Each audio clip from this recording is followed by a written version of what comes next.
विमल पोलो जुबा केसरी, हर पल मनाओ केसरी त्योहार। विनोद जी, ये भाई दोनों मुख्यमंत्री उप मुख्यमंत्री जो हैं वो मुख्यमंत्री के खिलाफ खुलकर ताल ठोकते दिखाई दे रहे हैं। योगी आदित्यनाथ ने जो पहले इनडायरेक्ट बात कही थी शंकराचार्य को लेकर, वो डायरेक्टली कह दी सदन से।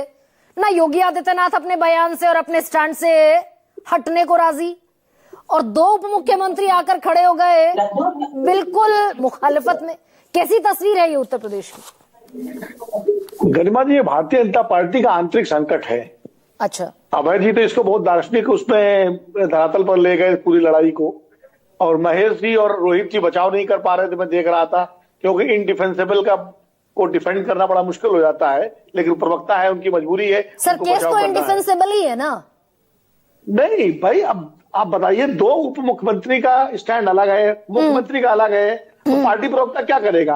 किसको सही कराएगा, किसको गलत ठहराएगा? और सवा महीने में आज तक ये नहीं पता कि उन बटुकों की शिखा खींची किन पुलिस के सिपाहियों ने, आज तक ये नहीं पता डबल इंजन की सरकार में।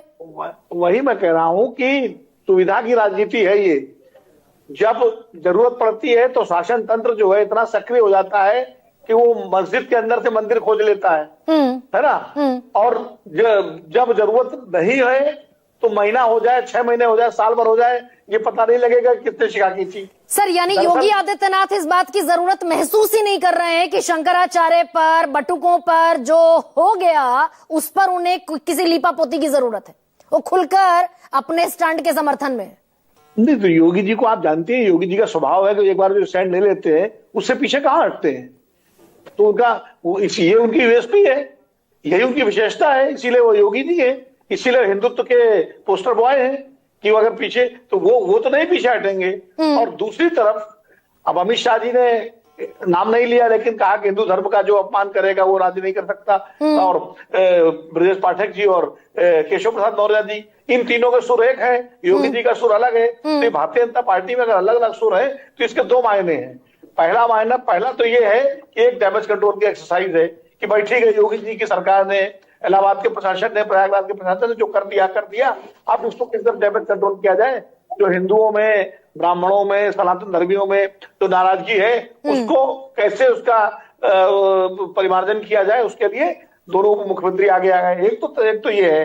दूसरा ये है कि बीजेपी के आंतरिक राजनीति में शंकराचार्य का मुद्दा एक बड़ा मुद्दा बनता जा रहा है।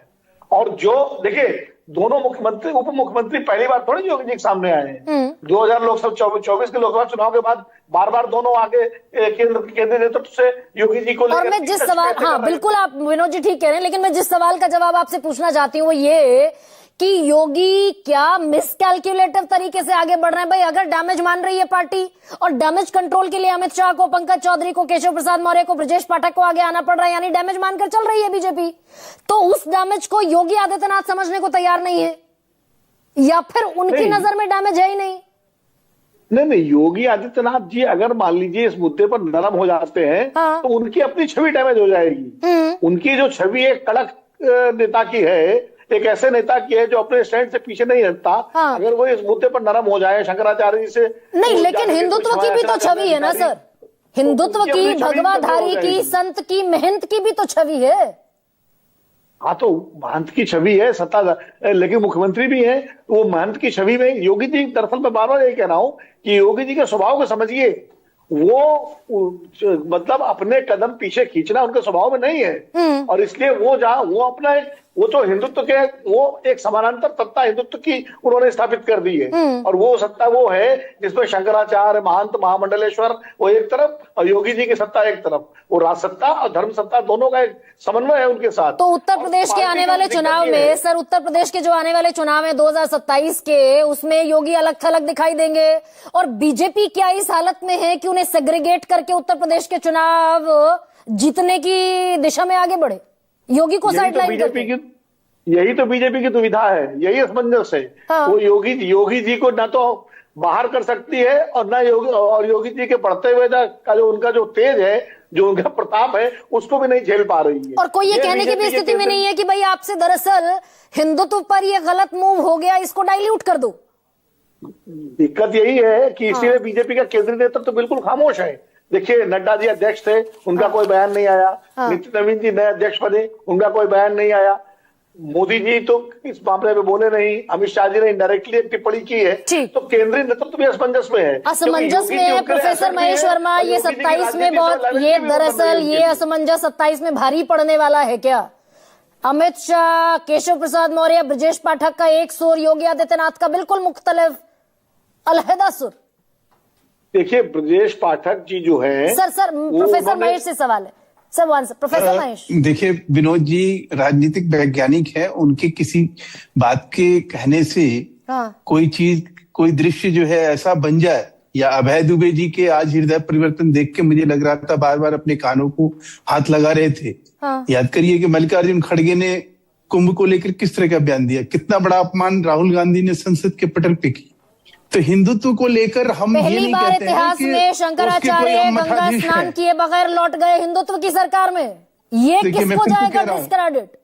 देखिए मैं फिर से कह रहा हूं कि उत्तर प्रदेश में जो चुनाव लड़ा जाएगा वो इस बेसिस पे नहीं लड़ा जाएगा जो आज जिस मुद्दे को उठा के और गर्म करके और अपनी राजनीतिक पैतरणी पार करने की कोशिश जो है अनुराग भदौरिया कर रहे हैं और अभय दुबे कर रहे हैं। वहाँ जो विकास धरातल पे है, हुंकार भरने वाली पार्टी से ये सवाल ना पूछा जाए कि इतिहास में पहली बार शंकराचार्य बगैर गंगा स्नान किए लौट गए, ये सवाल नहीं है। कौन मना किया? उनसे प्रार्थना किया केशव प्रसाद मौर्य जी ने, हाथ जोड़ के उनसे विनय किया और उन्होंने कहा भी कि हमें माफ करिए और आप स्नान करिए। और स्नान करने में कोई, देखिए स्नान करने की स्वेच्छा और स्नान करने की जो बात है ना, वो किसी के ऊपर इम्पोज नहीं किया जाए। उनको रोका किसी ने कि भाई आप स्नान मत करिए, स्नान करने का उनका जो काम था, जो भी आदमी आया जो स्नान किया वो पुण्य का भागी बना। लेकिन शंकराचार्य को लेकर इस तरह की राजनीति धर्माहट के पीछे कारण क्या है उसका आपने बड़ा मैंने विस्तृत आज जो है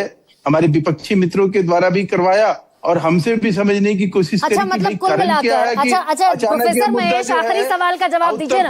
उत्तर प्रदेश में इतना ये प्रासंगिक हो गया। प्रोफेसर महेश आखिरी सवाल का जवाब दीजिए कि 1 महीना तो बीत गया और कितने महीने बाद वो जो बटुकों की शिका खींचते दिखाई दिए उनके तस्वीरों के पोस्टर चस्पा हो जाएंगे उत्तर प्रदेश में?